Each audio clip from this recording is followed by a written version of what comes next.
A welcome change. Hollywood embraces diversity. The glitz and glamour of Hollywood have long been a beacon of dreams and aspirations. Yet for many years this beacon shone only for a select few. The industry was a mirror reflecting a narrow slice of society, often excluding the rich tapestry of human experiences. For years, Hollywood was a place of limited faces, same stories. The golden age of cinema, while iconic, was also a time of significant exclusion. The silver screen was dominated by white faces telling stories that often sidelined or stereotyped minorities. White, male, heterosexual narratives dominated. These stories, while compelling, painted a one-dimensional picture of the human experience. The heroes were almost always white men, their love interests white women, their struggles and triumphs reflecting a narrow worldview. This lack of representation, it hurt. It wasn't just about being left out of the story, it was about being told that your story didn't matter. Protests and calls for change echoed through the decades, as minority communities demanded to be seen and heard. It told minorities their stories didn't matter, that they were invisible. The impact was profound, affecting self-esteem and perpetuating stereotypes. Many turned away from theaters feeling disconnected from the stories being told. But things, they are changing. Slowly, but surely. The push for diversity has gained momentum, with filmmakers and actors from all backgrounds stepping into the spotlight. New voices are being heard, and new stories are being told. The LGBTQ+ community, once relegated to the sidelines, is finding a voice. Films like Moonlight and Call Me by Your Name showcase queer love with nuance and honesty. These films have opened doors, allowing for more authentic representations of LGBTQ+ lives, and Call Me by Your Name showcase queer love with nuance and honesty. These stories resonate deeply, offering a glimpse into the lives of those who have long been marginalized. They challenge stereotypes and invite audiences to see the world through a different lens. This representation, it's not just about visibility, it's about normalizing diverse experiences.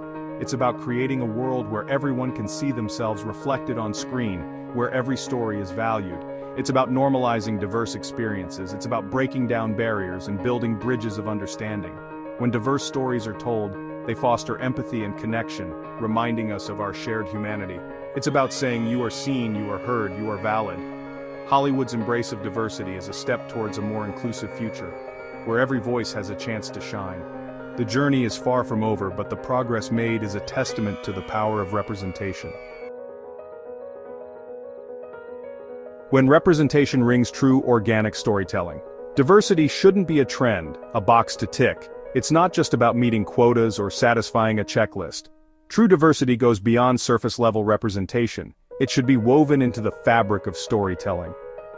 When diversity is integrated organically, it enriches the narrative, making it more relatable and authentic. Organic representation, it feels natural, authentic.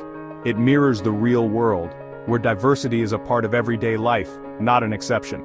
Characters from marginalized communities, they become more than their identities.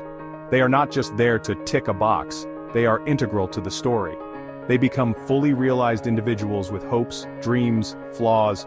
Their stories are rich and layered, offering a deeper understanding of their experiences. Take the show Jane the Virgin. It's a perfect example of how to do organic storytelling right. It features a predominantly Latinx cast, but it doesn't feel forced. The characters are not defined solely by their ethnicity. The characters' cultural background, it informs their values, relationships, but it doesn't define them. Their cultural heritage is a part of who they are, but it's not the entirety of their identity. This is what makes the show so relatable, so powerful. Viewers from all backgrounds can see themselves in the characters regardless of their own cultural background. It celebrates diversity without making it the center of the narrative. The show's success lies in its ability to tell universal stories through the lens of a specific cultural experience. This approach to storytelling is not just limited to Jane the Virgin. Many other shows and films are beginning to embrace this method, creating richer, more inclusive narratives. When creators prioritize organic representation, they open the door to a multitude of stories that resonate on a deeper level. It's about creating a world on screen that reflects the world we live in. In the end, organic storytelling is about authenticity. It's about telling stories that feel real, that resonate with audiences, and that celebrate the rich tapestry of human experience. Box checking or character building, the fine line, but there's a danger, the danger of tokenism. Tokenism is when diversity is added for the sake of appearances rather than for genuine representation. It's a superficial gesture that can do more harm than good. When studios try to shoehorn diversity into existing narratives, it shows. Characters become caricatures, stereotypes. They lack depth and authenticity, reducing complex identities to one-dimensional tropes. This not only disrespects the cultures being portrayed, but also alienates audiences who crave genuine representation. Their presence feels performative, like a pat on the back for the studio.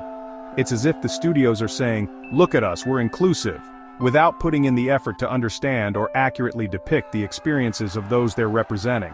This performative act can be seen as a way to appease critics and audiences without making any real changes. Remember the controversy surrounding Ghost in the Shell? It was a prime example of how not to handle representation. The backlash was swift and intense.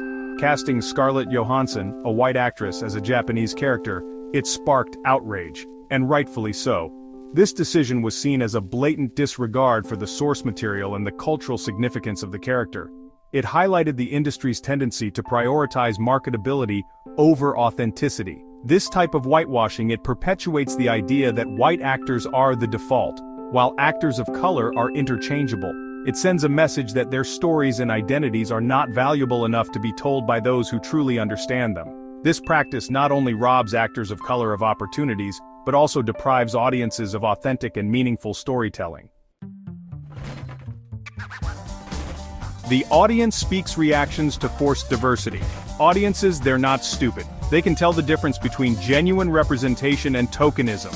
When a film or TV show gets it right, it resonates. It sparks conversations, challenges perspectives, it creates empathy and understanding.